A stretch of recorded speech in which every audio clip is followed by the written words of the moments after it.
The best advice I can give is that you need to make sure that your computer's patched up. And what I mean by patched up is, like, if you have Microsoft or Apple, nowadays newer computers out there will try to automatically patch your computer for you.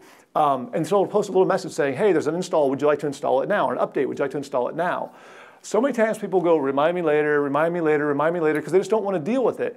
You don't want to be reminded later. Installs and updates, those are generally out because something has gone wrong. There's some sort of a security flaw, there's some sort of a security breach, something has happened. For example, if you're familiar with like Adobe Flash or Adobe PDF files, you get those if you're at an office and stuff. Adobe has been notoriously torn apart by vulnerabilities. They probably have a new one every couple weeks where hackers figure out a way to hack Adobe.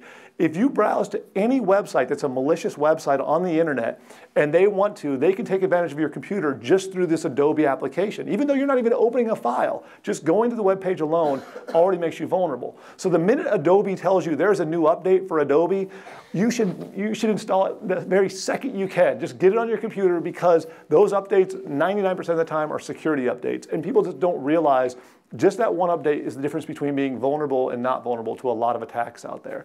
So that's a big one. Also, when you go to any websites and they want you to install stuff, be cautious and be really kind of concerned about that. Like, for example, the Hallmark one that I just had. Hallmark's never going to be asking you to install software. If they did ask you to install software, more importantly, when you go to install it, it's going to pop up a message that's going to look very similar to this on your screen. And what this is telling you is, hey, what you're installing right now, they don't know who it is that made this software. Microsoft added this as a security feature. It's not 100% guaranteed, but it's better than nothing. If you ever see the message that says unidentified publisher, and you have no idea what you're installing and you just think it might be okay, this is telling you it's probably not okay and you should stop now. And this will be the only warning you get during that install of that program. So you really should trust it. It's about the best thing you can do.